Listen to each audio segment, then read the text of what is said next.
Hey internet, so it sounds like you guys kind of liked my gold iPhone 6 unboxing video, which was really fun and different for me to do because like you guys know, I usually unbox only handbags. So I thought I would follow up that video with one that I personally would find really useful and that a couple of you asked for, which was a what's on my iPhone video, showing you all of my favorite apps and what I use them for and which ones I think you need. Because there are so many apps out there that I have never even heard of, and so many out there that are completely shitty that you do not want to waste your iPhone storage and time on. This what's on my iPhone video will focus specifically on social media, apps for social media, like apps to edit photos and things like that that I find really useful because I post to Instagram a lot, apps to film with, apps to use for public transport and kind of local ones. I have a couple if you guys live in Vancouver that you might find useful, and then also apps to play with because since I take public transport, I am usually pretty bored while I'm on there and while waiting in line and all of those other horrible in-between times of your life when you have nothing to do. So let's get right into all the good things on my phone. So top row of my phone, I've got messages, calendar, photos, and camera. No need to show you guys that or explain, it all automatically comes with your iPhone.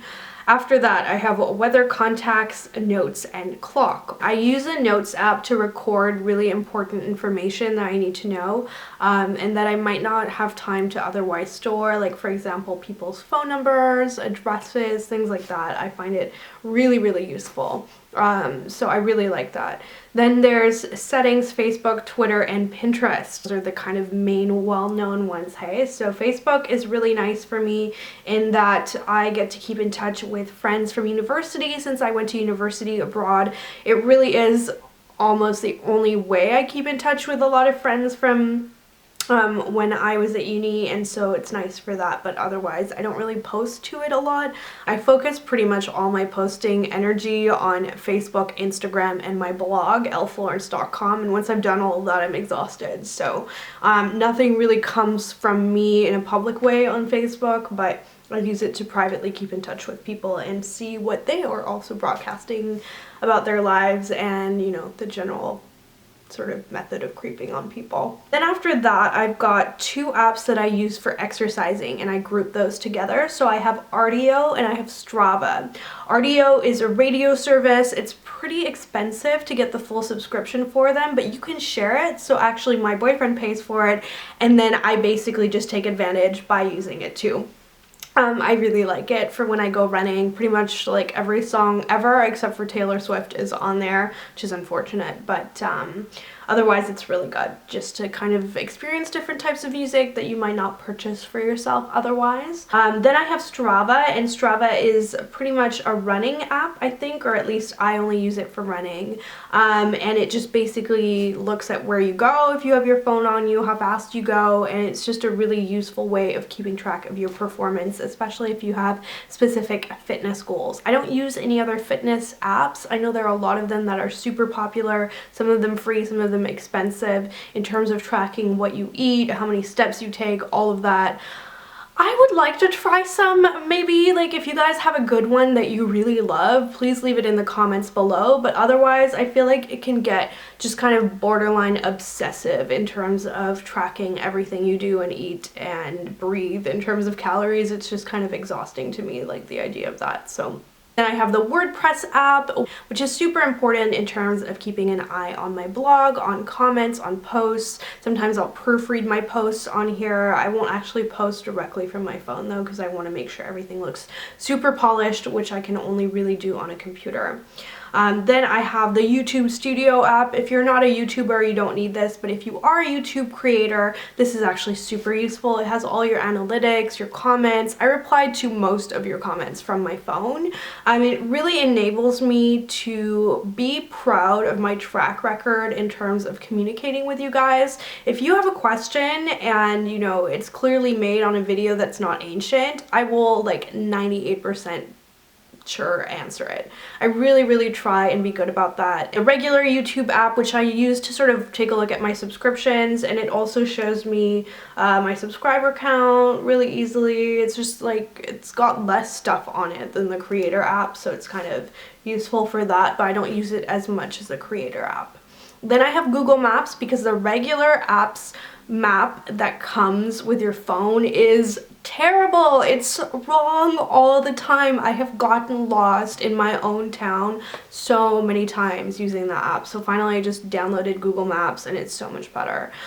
So I actually just completely got rid of the other one and put it in a folder. Radar, only locally relevant really for those of you who may be Vancouverites. It shows you where public transport is. So if you're looking for a bus and you don't know if you should wait there, because you might be waiting there forever, it kind of shows you where buses are more or less. It's not a perfect app, but it is useful. And so Instacollage is the only collage app that I've tried that doesn't crash on me, and it's the only app that allows me to customize photos just the way I like them. Then I have Phonto, which is more of a recent discovery for me. I really like Phonto. It's really fun. I used it recently to create this photo. Let me show you. It's a photo of Fufu, and it says hump day on it because of his grumpy face. Same thing Phonto is useful for, in my opinion, is to write on photos and really customize that text to make it look just the way you want it. Hyperlapse is fun for any of you who want to post videos to Instagram. I'm not a big video poster or enjoyer on Instagram, but it is so useful when it comes to taking footage on your phone that is stabilized and good quality. So if I have to film a vlog, like let's say my camera runs out of batteries if I'm vlogging that week, I'll use Hyperlapse because the quality is way better than if you just use a regular camera on your phone. Then I have eBay. I manage my eBay account from my phone, and then now we're on to the second page, so stuff that I use less.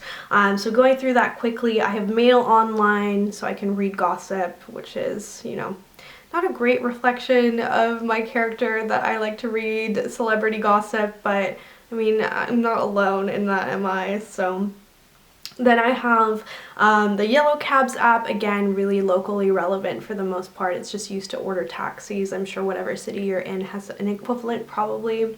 Then I have GroupNet, which is what I use to file any benefits claims. Like for example, the massage I had last week, I just enter that right away so then I get paid ASAP and reimbursed for whatever I've spent that is part of my benefits. Getting onto the good stuff. So I don't use this a lot, but when I do, I find these are really good. These are the games that I like. First one, Pet Rescue. So cute, you guys. Oh my gosh. If you like Tetris or Candy Crush, which I've played before and gotten sick of, then get Pet Rescue because it's like the newer, cuter version of that. Let me know if you know this app and you have it, which one's your favorite animal? Mine is the pig. I think it's the cutest. Then after that, I have Fairway, which is a slightly different version of Solitaire, which is just like a really easy card game that involves stacking increasing numbers of cards. So it's just kind of a fun, easy game.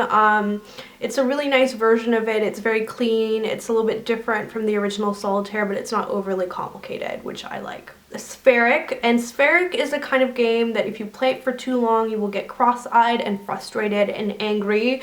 I know that doesn't speak for it very well, does it? But it's really fun. It is the kind of game that is really great for when you have a few seconds and you just want to do something active and fun and fast. It's one of those kind of more tactical games, so I really like that. I think it's really well designed. I really like simple design when it comes to apps, and it definitely falls into that category. And then after that, I have Passbook, which I use for all of my plane tickets. I travel a lot for work, so that's what I use that for. The only thing I use that for. Then I have utilities where I put all of the unwanted apps like GarageBand and Notes and all that other stuff I never use. I have the App Store, obviously. I have a calculator, which I use an embarrassing amount because I'm a lawyer, not a mathematician. I can only add things that are smaller than the number 10. And then I have the iTunes Store, Messenger, and FaceTime. FaceTime is awesome. I have a parent that travels a lot, a boyfriend that travels, and I travel, so that means FaceTime is used a lot. I actually need to download Skype onto this phone. I recommend having FaceTime and Skype because one of those will always give up on you and quit and drive you crazy, so it's nice to have an alternative. Still loving my gold iPhone. You can't really see that it's gold anymore because I slapped a case on it so I don't destroy it. This one is from Kate Spade. It's the only case that I own right now. I haven't gotten sick of it yet. I find that it's really good. It does make your phone thicker. I purchased it at the Apple store from Kate Spade. I like the teal, very kind of midnight teal color with the sparkly silver stars.